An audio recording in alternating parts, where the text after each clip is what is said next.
And welcome to another episode of Let's Talk Money with Friends. Every Wednesday, I have the privilege to come to you. I always say it doesn't matter if you're at home, at work, or in your car. I am so grateful that you take the time to listen, you take the time to be part of this show. And I also love it when some of my followers, they send me texts and WhatsApp messages, but what I would love the most is for you to like, share, and make a comment.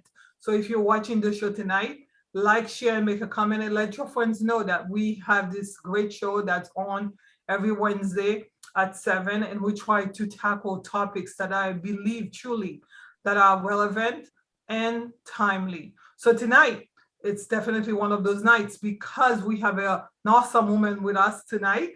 And she is someone that I've been seeing in the community.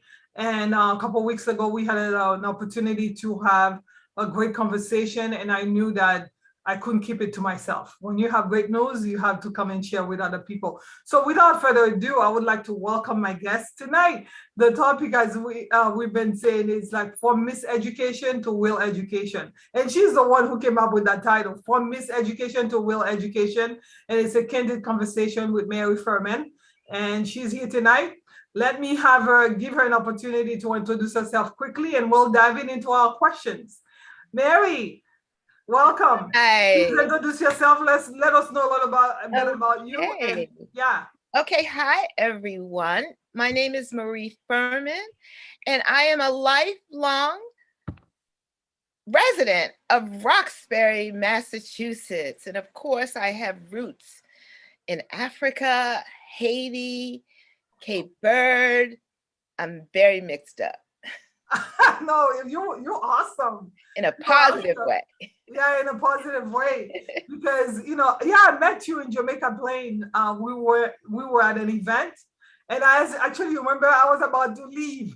And my friend who was with me was like, "It's time to go, Gabrielle." I'm a chatter, so I'm like, "Okay, I gotta speak to at least 5 or 6 people at this event before I go home." So I was like, "You are the very last person that I went Oh to," and I my was like, goodness, I didn't "Hi." even notice. I know. Well, I know your sister Paula. I've known Yeah. her for years, and I was like, so do you know what I did? My friend, she was like, I gotta go. I want to go. I said, it's a beautiful Saturday. Relax. And I'm like, okay, I'm gonna introduce you to someone. So I brought her over to Paula, and your sister can, Miss Paula, she can talk.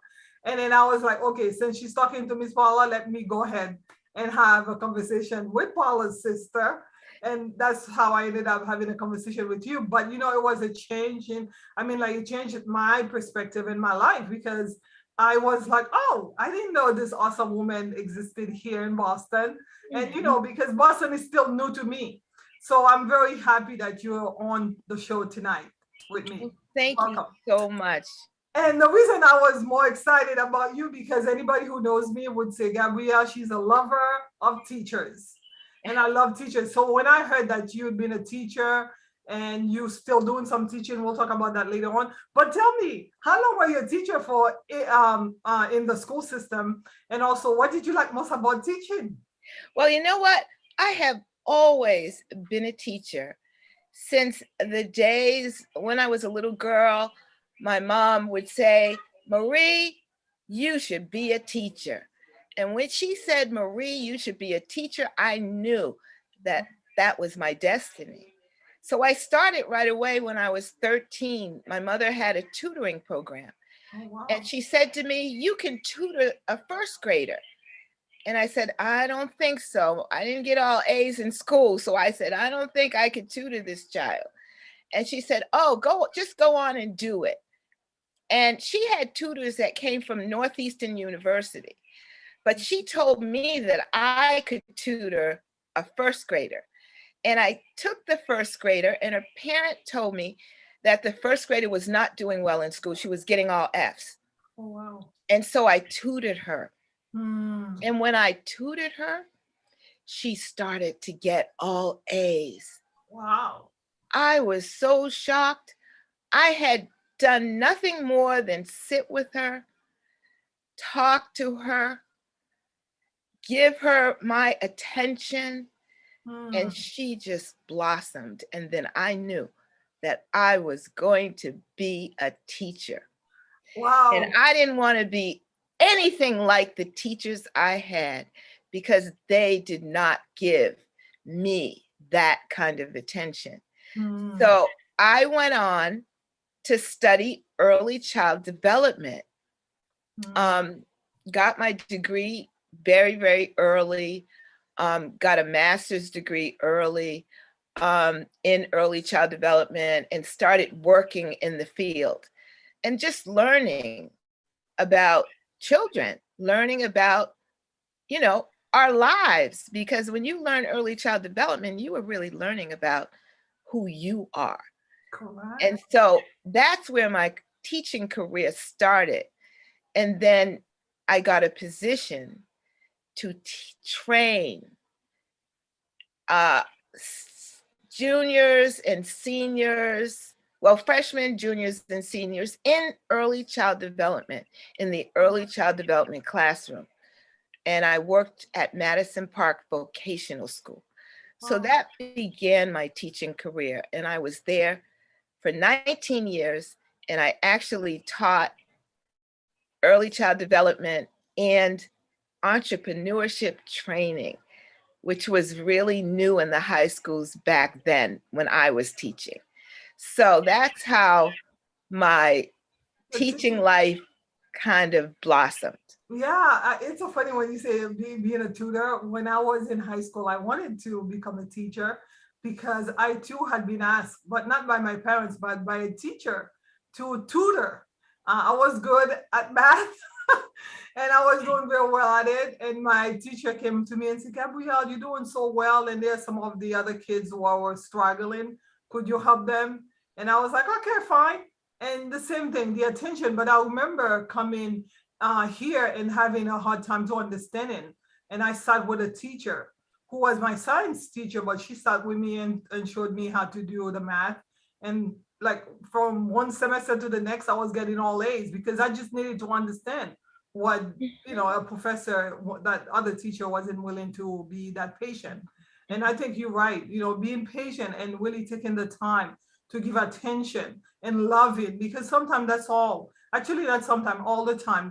That's all everybody's looking for. So I too, my students, or my classmates, they all started getting great, A's and great grades, and I was like, oh, maybe I should become a teacher. But life happens. I did something else.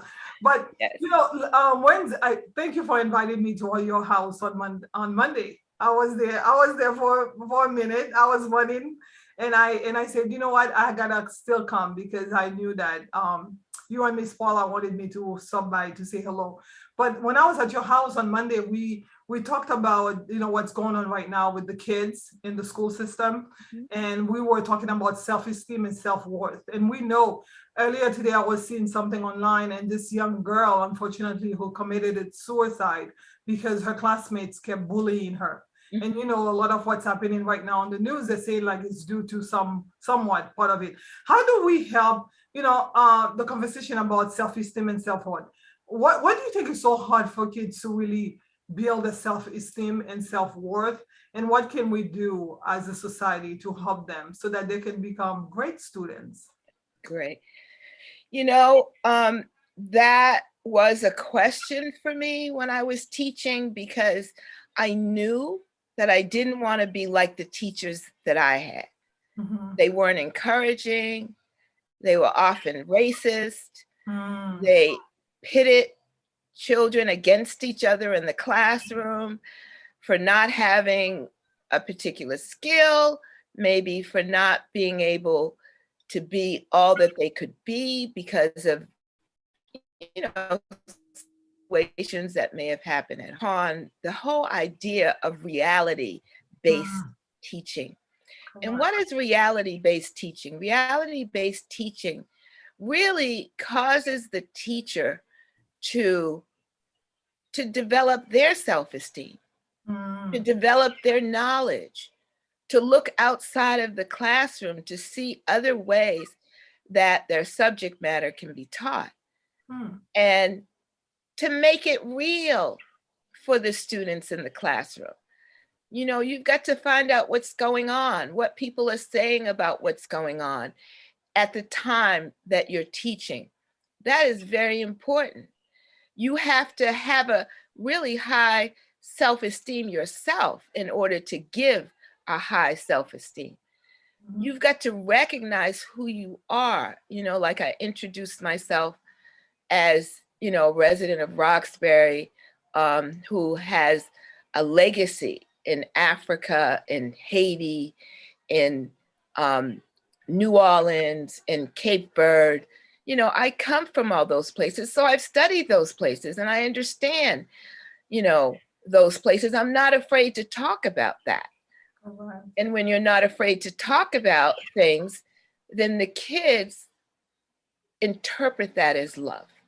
Yeah. And you've got to love your classroom. Of course, you have to have skills. Skills are extremely important. You know, I walk into so many classrooms. After leaving the school system, I decided that I would tutor. I would substitute teach because I can't stay away from the children. Yeah. I left the school system to start my own business. You know, I went into many different kinds of businesses, but I always connected back to my love for teaching. And I wanted, you know, to be able to share my experience and to share my skills in teaching with other teachers. So I thought substituting would be a good way. And what I would notice is that the environment of the classroom would be just, nothing on the walls, nothing that says anything about the students around. You know, the first step in being a good teacher is creating an environment of openness. When your children walk in, they should be able to see you. They should be able to see what you are about. You have to be about something because kids are not stupid. And they know if you are just not about nothing, that you are going to display that. Yeah. So, you know, you walk into classrooms and the environment speaks. And we have to speak through art and pictures and what we put up on the wall. If we're teaching something in particular, it should be on the wall. It should be creatively on the wall. So my first advice is get yourself together, learn about what's going on in the world, learn what's going on in the community, and connect with the kids that way and connect with them in terms of the way that you set up your environment. Yeah, and the environment, it's so important. Thank you so much for saying that, because I came here, as you know, from Haiti, and I said to you, I always say to you, I'm like, self-worth. I'm like, even in my sleep, I couldn't deny who I am. You know what I mean? Because I'm so proud of who I am. But I remember going to Summer High School, and at the time, I have to say, I never experienced bullying or anything like that. But I was taking Latin and I was very good at it. And my teacher really loved me because I'm like, you tell me to do what to do, I just do it. Because just like my parents and my teachers, I felt like if I love and respect someone, I'm just gonna do what they ask me to do. Make it easy on them, right? Yeah. So, but I remember one time, and that teacher, I'm not gonna say her name because she's my password for too many things, right? That teacher is so funny. She's my password for so many things. But that particular teacher, she in her class the very first day of the semester, because I had her for 2 straight years. For the very first day of the semester, she had everybody sign a contract. And that was before bullying became like a big issue and they started talking about it nationally. She had everybody sign a contract saying like, you would respect, you're gonna behave, you're gonna treat your classmates with honor, you know, like you're gonna do this, that, you know, basically rules and regulations for her classroom. Not only did she have that, but she also had like posters all over her classroom. And one of them I still quote today. It was like, in this world, there are 3 types of people: those who watch things happen, those who make things happen, and those who are wondering what's happening. And I remember as a 15-year-old looking and saying, I'm going to be one of those people who make things happen. And then one day, out of the blue, this young boy decided that, you know what, he was going to give me a hard time.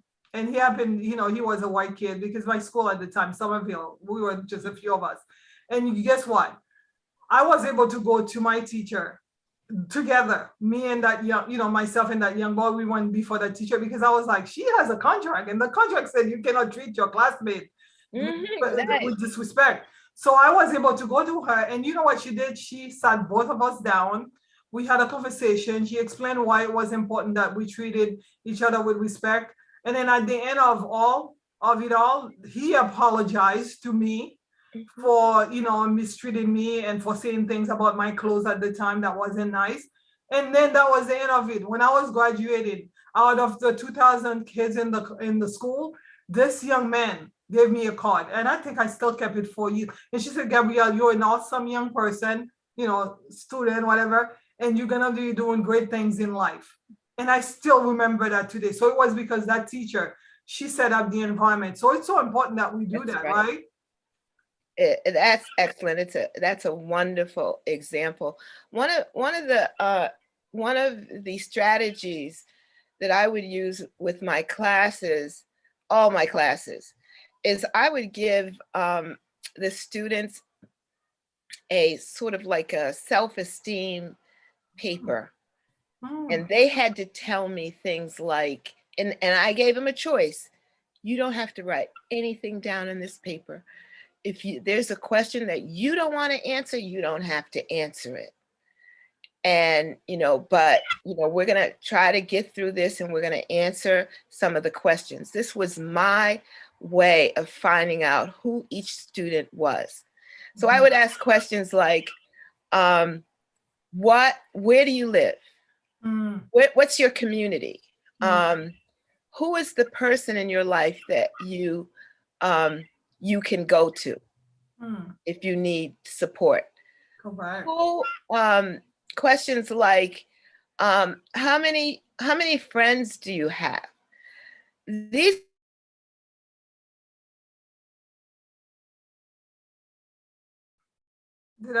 was to help me determine how I was going to teach. Correct. How many A's have you gotten in this subject matter? Yeah, we're having some technical problems. Can you hear me? You lost me? Yeah, a little bit. I hope you are frozen. Okay, I think you're back. So yeah, gosh. Am I back yet? Yes, you're back. This is the fun part about doing the show. Am I back? You back. And Okay. this is the fun part about doing the show because we are online. The internet, there's no guarantee the internet's always gonna work, and that you have to be flexible. My life is all about being flexible. So yeah, go ahead with what you were saying. So I was saying that I asked these questions, and then I had them take their answers and turn them into a short essay. And this gave me an opportunity to find out who each student was. Right. You know, we don't find out who each student is. You know, yes, I got answers like my mother passed away. You know, I don't have a dad. I mean, I did get answers. That was very important to me teaching my subject matter. You know, I did not believe in teaching to the top element of the class only. I believed in teaching to the top element of the class, but not only. I wanted to hit those kids that nobody could hit. And that was one of the strategies that I used in the classroom. I became a specialist inside the classroom. And because of that, students, they wanted to be in my class. I was extremely popular for that reason.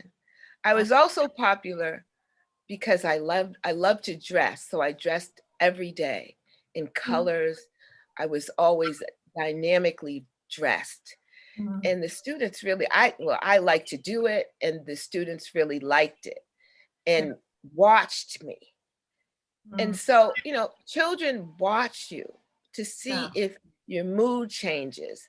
to Mm-hmm. see if your clothing changes, to see if they can find your weaknesses and your strengths, and we don't always have strengths every day. I mean, there were days I didn't have strength, Correct. but, I kept a certain kind of demeanor, and I was able to, carry that throughout because I tried to make sure that my life was going okay. And believe me, sometimes it wasn't going okay. And that reflects. And some of the things, sometimes when it wasn't going that okay, I would share that with the students Yeah. and they would be empathetic. So, being real in the classroom is just really, Yeah. really important. But you've got to know how you who you are, and you've got to be strong, and you got to be prepared that not all children are nice. Sometimes children say things that really hurt you, and you have to realize that they are children. Mm-hmm. And if you work it out, I had a child once who basically wanted to fight me, and I had done nothing. She just needed, I asked her to be quiet or something, and she wanted to fight me. So, you know what I did? At the end of the class, I walked up to her. I said, I am so sorry that I made you say those things to me. I put it on myself. And after I put it on myself, she was fine and we were fine. It took a minute. In fact, I met her in the cafeteria and I told her that. Sometimes we have to understand that children go through a lot Right. and they're children. I'm not saying that a child should totally disrespect you, but I was able to get that situation under control in the classroom and handle it outside of the classroom without having to go to the principal. But at the same time, I'm not suggesting that every time you should do that, but there are certain strategies that I learned to do to diffuse any kind of problems that I might be having in the classroom. And I didn't always win. I didn't win all the time, but Mm. I always, you know, got myself ready to get back and do the best job that I could do in the classroom. Yeah. It's we can go on and on and on about this conversation because for me it's so important because when I see children, we have like five schools here in my community. When I see them, I think about the future because we're not raising children, we are raising adults. We are Yes. raising adults. They are gonna be the one who's gonna be taking on the baton and move on. And if we're not cultivating love and cultivating, goodness and kindness and great things and teaching them and empowering them. What are we gonna have? Mhm. Because those mean kids of today, they are the mean kids of tomorrow. So it's so Yeah. important. And I think my teacher, going back to that particular teacher, what she did, I don't even remember most of what I learned in her class about Latin, but I remember the way she made me feel and Mhm. the way I felt in her class um, really has inspired me to treat other people the same way. And that's why I'm always curious about, the idea of getting to know someone. Who are you? Because everyone wants to be heard and wants to be seen, right? And when you give them an opportunity to speak up and describe, write about who they are, it really is very empowering. I wish more teachers would do that. It will make a difference because we know that the school system right now is there's so much going on. I know you left the school system. I don't know if it was by choice, but I know I've spoken to so many teachers because of what's going on right now. The mass shooting. In addition to that, they have administrators who are not as willing to help them do the best work. I'm not saying they're all. So what were some of the challenges that you faced with administration or even this, which made you decide, Well, the administration, one time when I was teaching, the administration had a contest, had the children decide, who the best teachers were in particular units. Mhm. And I was not selected. Hmm. And I was in shock because I thought I was the best teacher. And I had to go back to school because I said, this is not working. Whatever I was doing. I wasn't selected as the best teacher. I was selected as the best dressed teacher. Oh, wow. So Multiple categories. I wasn't selected because I wasn't mean enough. This is really honestly true. I don't say mean. I shouldn't say mean. I'm not going to say mean. I'm going to say strict. Enough to get the students to sit down and read, even though they didn't know what they were reading oftentimes. I didn't do that kind of teaching. Those were the teachers that I had. They would give us a book and tell us to read. And we didn't understand the book. Nobody talked about what was in the book. And I had a hard time with that. So I didn't want to do it that way. So when I wasn't selected as the best teacher over a teacher who was stricter, but couldn't get to the students like I did, then I was concerned. I left that school that year and I said, I'm going back to school to learn literacy strategies, how to teach kids, students, how to read and write no matter what I'm teaching. Whether I'm teaching history, English, entrepreneurship, child development, how do I teach them how to write a good essay, a good research paper? How do I teach them how to read, that reading is important? And when I went to Simmons to get my second master's degree, that's what that degree was about. And I had already come up with many strategies myself. The strategy of giving them that, initial questionnaire about who they are and not being afraid to get the answers was one of them. And I learned new strategies. And one of the strategies that I learned was called the MSQCV. It meant main idea, supporting idea, connection,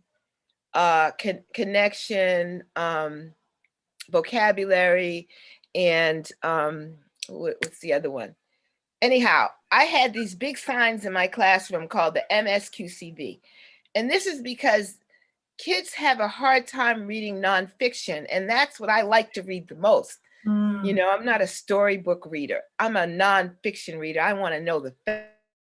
And so I set out to teach my students how to read nonfiction, and I used this particular strategy. So the students would call me the MSQCV teacher. One of them was question, connection, vocabulary, main idea, supporting idea. But you code it like you code, the internet when you're learning coding. So you would take an article, an interesting article, and you would code each paragraph with a little symbol that indicated the main idea, the supporting idea. And so that became my, the thing that I would be known for. And they love that, right? Loved doing it because it allowed them not only to read and really get really involved with their reading, it allowed them to do art on their reading. So they would give me their papers.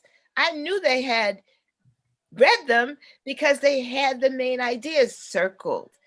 They had the supporting ideas with 3 little buttons on the side with the 3 main ideas. With the 3 supporting ideas of the main idea. And then I showed them how they could take the main idea, take the supporting idea, and make a sentence. Correct. And so I had a ball doing that kind of intricate work. I know for many folks, a show like this might be like, this show here is about let's talk money. And they might say, well, how come you're not talking again about money, dollar and cents, and how to make money, how to flip stock? Listen, I believe in building the foundation. Foundationally, education is at the foundation of it all. I wouldn't be the person that I am today had it not been for great teachers and for my education. And that those are, your education is a transferable skill. It doesn't matter what you want to do. If you have the foundation and you have that education, you can take it. That's why it's very important. I get excited when I meet with a teacher because I know that they are the ones who are impacting lives and making a difference. Ms. Mary Firmin here, she's a change maker, and I'm very excited to have her on the show tonight. But definitely, we are about money, and I know you said that when we were talking, you said, you know what? Once I left teaching, I decided to focus mostly on entrepreneurship and becoming a community leader. So, can you tell us a little bit about what you've been doing since you left, Okay. and then the different exciting things that you do every year? I left teaching. All that I'm telling you, I incorporated this in a class that I taught, an entrepreneurship training class that I taught. I incorporated all of these strategies. In my entrepreneurship training class, I had, I love project-based learning. So I always had my students develop projects at the end of the class. But to get to those projects, they had to learn the MSQCV. They had to fill out, information about themselves and who they were. They had to study the content. And I had a theory before I knew that it was a theory that had been written by a theorist of the backwards. You start with what you want the kids to accomplish, and then you develop it backwards. What do they need to do first, second, third, fourth, fifth, sixth, all the way up to get this thing accomplished? So I would have just about 100% of my students accomplish a project at the end of the year because I planned it that way. It just didn't happen. I planned it that way. And this was back in the day. I know a lot of these strategies are being used in the classrooms now. I left the school department because they wanted me to teach an academic subject. And I had fallen in love with teaching entrepreneurship because my students were blossoming. They were coming to school just to take my class. They were getting out of jail and coming back with their probation officers to take my class. So, hip hop was big. My son was a hip hopper, by the way. And I made him learn entrepreneurship because I knew that just music alone just doesn't get it. And so I left the school department to pursue even a higher, better understanding of what it takes to be a business. And I'm still working on that, to be a business and to be sustainable and to be helpful. And teaching applies there.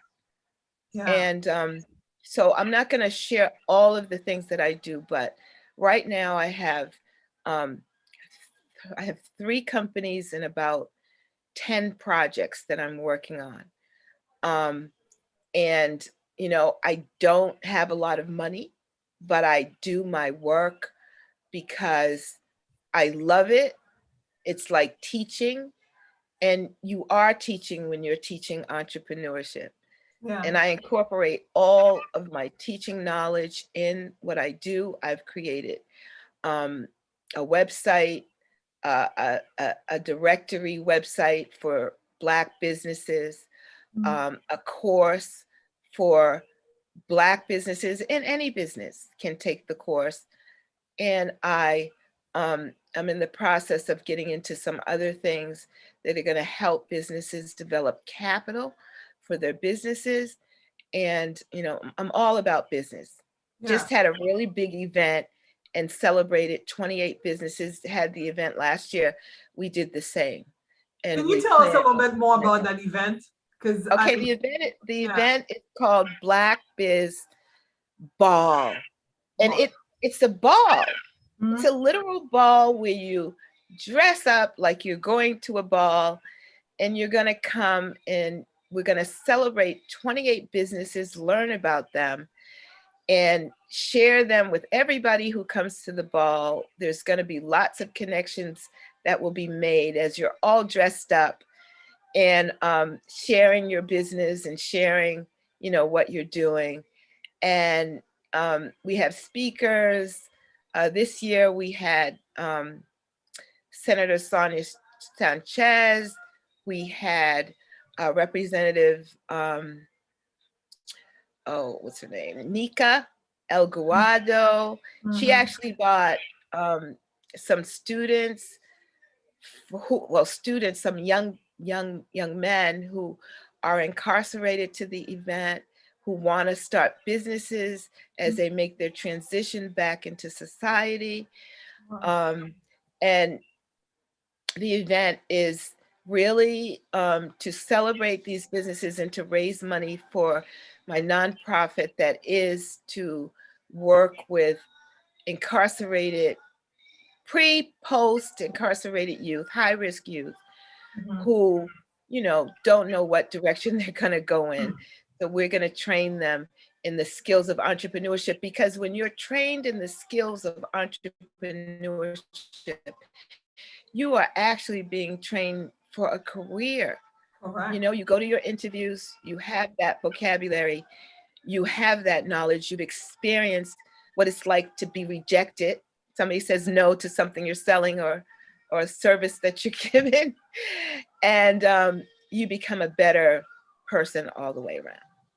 Yeah, I said, let's talk money with friends. We're all about highlighting and supporting community leaders who are making a difference. And definitely, you know, talking to you, I get excited because I know impacting lives, that's what I'm all about, especially young people's lives, because again, they are the tomorrow, you know, they are gonna be our future. And if we don't take care of them today, who's gonna be able to pick up the baton, my friend? Nobody's gonna be available to be, because you see what's happening right now. It aches me when I see what's happening for young people everywhere.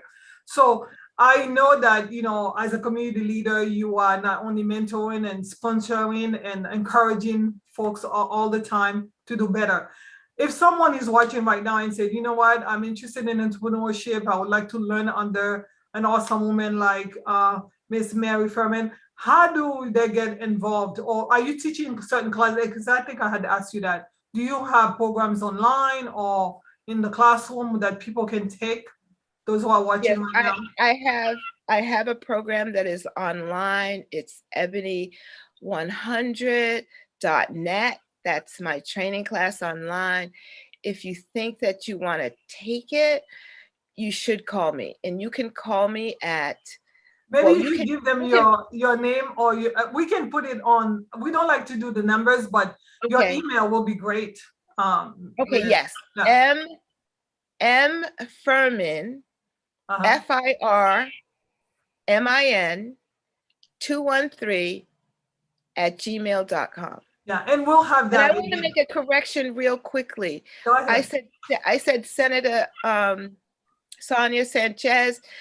She's Senator Sonia Chain Diaz. I always get her name mixed up with the artist Sonia Sanchez, which isn't bad, but I want to make sure I make that correction. Yeah, it's okay. Thank you for correcting that. Definitely, we're gonna add your information, link your websites and different things to this particular video. We wanted to have this conversation again because we believe that to whom much is given, much is required, and so much has been given to us, and that's why we're excited about giving back, paying it forward. I want to encourage my community here, those who are watching now and will be watching in the future, to know that there are resources available. If you have youngsters who've had a hard time, gone through some bad experiences, they don't have to be home and be playing through, you know, games. There are resources available and training available to help them become entrepreneurs. And because learning how to do a job, learning how to create your own job is definitely something that I'm very excited about. And so with the last question that I had, because, you know, we're running out of time here. The last question that I had is, you know, I know as a Black woman, it's never easy, the getting the support, and you talk about the money. How do you go about supporting? I mean, you've already mentioned the ball that you do, but how would you encourage those who are watching to support Black businesses or minority businesses or women businesses? And also, if they are doing businesses, how do they come out and reach out to other people and build a network of people who can support them? Well, there are several different programs. I do, I'm getting ready to do, I should say, some webinars that are going to be for businesses who are a little advanced. But I would definitely say that, you want to attend networking events that happen. I'm going to be having some during the summer. You can stay in touch with me by going on to my website, which is ebony100.com. Sign up. There's a free option. You can sign up. Even if you have a business idea, you can sign up. You don't have to be a full-fledged business. Sign up on my website so that I can stay in touch with you and so that we can come together. And there are lots of events that are going on where you can be vendors if you have a product to sell. Many of us have services that we are selling. Correct. So I'm available for consulting. I'm available just to have a conversation to help you find some information. The city of Boston is also available. BECMA is available for small businesses. But we are going to be doing some fantastic things this summer and for the rest of the year while we're planning for Black Biz Ball 2023. Yes. And, most of our work is online, but I'm available to talk to anyone. Just hit me up, give me an email, and we can have a discussion about what you need. Yes, you need to stay connected and you need to get involved. I believe in community and I believe in networking big time, because it doesn't matter how much money you have saved. If you don't have support, guess what? You're gonna run out of money, but you can never run out of support if you keep building your support system. So objective of the show definitely was to have this awesome conversation with you, Ms. Firmin, because I believe that, those who are in our community here in Boston or outside of Boston who are doing great things, they should be heard. Other people ought to know about them, so that they can tap into the resources that you are. Great resources and vice versa, because I believe in win-win relationships, right? I want to be able to support to you and vice versa. So yeah, thank you so much for being on the show. And if you Thank you for having me. Yes. I appreciate it so much, Gabrielle. It was an awesome show. Yes, I really had a great time, and there's so much more I could ask, but we're running out of time. But I just want other people who are gonna be seeing this, to the viewers, to stay connected and to reach out, because when you are in business or you're thinking about doing business, or you are someone who's struggling about what do you want to do, it's good to have support system that can help you achieve your goals. And because when you do, I say when you win, we win. We all win. I'm winning. Ms. Firmin here is winning, and we want you to win. So thank you so much for your time. Please don't hang up, Ms. Firmin, but I am gonna turn off this live so we can have a chat. Thank you. Have a blessed night, everyone. Please tag, share, and make a comment, and let your friends know that we are here every Wednesday on Let's Talk Money with Friends.